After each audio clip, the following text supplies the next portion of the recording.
কলকাতার সোদপুর স্টেশন। শীতের সন্ধ্যা নামছে, হালকা কুয়াশা, চায়ের গন্ধ আর দূর থেকে ট্রেনের হুইসেল। স্টেশনের 2 নম্বর প্ল্যাটফর্মে দাঁড়িয়ে আছে ঈশান। 30 ছুঁই ছুঁই বয়স, চাকরি করে সেক্টর 5-এ। মুখে ক্লান্তি, তবুও চোখে অদ্ভুত এক শান্তি, কারণ তার দিনের সবচেয়ে প্রিয় মুহূর্তটা এখনই শুরু হতে চলেছে। ঠিক 7টা 4 মিনিটে শিয়ালদা লোকাল আসে, আর সেই ট্রেনেই নামে শাহানা, একটি স্কুলের শিক্ষক। দুজনের কোনো কথা হয় না, কোনো নম্বর চাওয়াও হয় না, কোনো প্রেমের প্রস্তাবও নেই। তবুও প্রতিদিন ট্রেন থেকে নেমে শাহানার সেই হাসি আর দূর থেকে ঈশানের তাকিয়ে থাকা, এক অদ্ভুত নিঃশব্দ সম্পর্ক গড়ে উঠেছে। ধীরে ধীরে দুজনের চোখের ভাষায় কথা বলতে শুরু করলো। ঈশান প্রতিদিন একই জায়গায় দাঁড়াতো।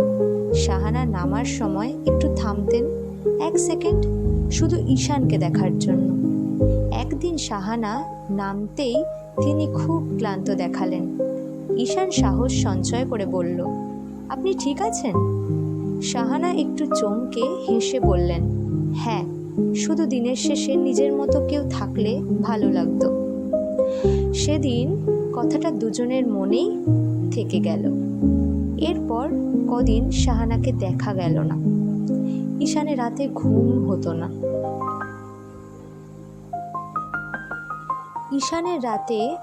হতো না। কারণ সে বুঝল নিঃশব্দে, খুব ধীরে সে প্রেমে পড়ে গেছে। 3য় দিনে শাহানা স্টেশনে এলেন, কিন্তু এবার তার চোখ লাল, মুখটা ফ্যাকাশে। ঈশান এগিয়ে গেল। শাহানা বললেন, মা অসুস্থ ছিলেন, হাসপাতালে ছিলাম। ঈশান শুধু বলল, আমি আছি, কিছু লাগলে বলবেন। আশ্চর্যজনকভাবে শাহানা এবার আর হাসলেন না, বরং চুপচাপ মাথা নাড়লেন, যেন এই আমি আছি কথাটাই ওর সেই দিনের সবচেয়ে দরকার ছিল। কয়েক সপ্তাহের ভিতর দুজনের কথা বলতে বলতেই ট্রেনের শীষ, ভিড়, স্টেশনের শব্দ সব কিছু দূর হয়ে গেল। তারা যেন দুজন একাকী মানুষ, যারা হঠাৎই একে অপরকে খুঁজে পেয়েছে। একদিন শাহানা সরাসরি বললেন, জানো, আমাদের বয়সে লোকজন ভাবে প্রেম শুধু তরুণদের জিনিস, কিন্তু আসলে যখন দুটো একা মন একসাথে আসে, এটাই সবচেয়ে সুন্দর। সেই দিনটা থেকেই ঈশান আর শাহানার গল্প শুরু হয়। স্টেশনের ভিড়, ট্রেনের আওয়াজ, লোকালের ক্লান্তি, সব কিছুর মাঝেও তারা খুঁজে পেল একটা ধীর, সৎ, বাস্তব ভালোবাসা। শাহানা পরে বলেছিলেন, আমি অপেক্ষা করতে পারি না ঈশান, কিন্তু তুমি থাকলে আমি অপেক্ষা করতে চাই। আর ঈশান বলেছিল, আমার জীবনটা ঠিক ট্রেনের মতো ছিল, চলছিল, থামছিল, কিন্তু কোনো গন্তব্য ছিল না। তুমি আসার পর গন্তব্যটা পেলাম।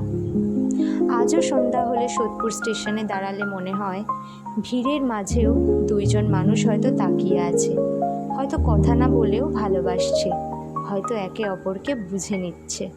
কারণ বাস্তব জীবনের ভালোবাসা চেঁচামেচি নয়, একটা শান্তি, স্থির আর ধীরে ধীরে মন ভরিয়ে দেওয়া এক অনুভূতি।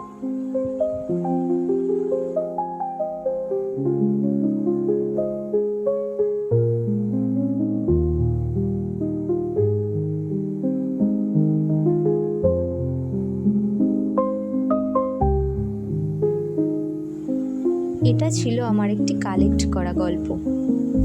গল্পটি কেমন লাগলো অবশ্যই জানাতে ভুলবেন না।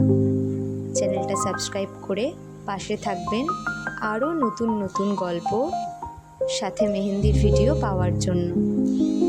সকলে ভালো থাকবেন, আমার ভালোবাসা নেবেন। আর হ্যাঁ, এটা আমার প্রথম করা ভয়েস ওভার।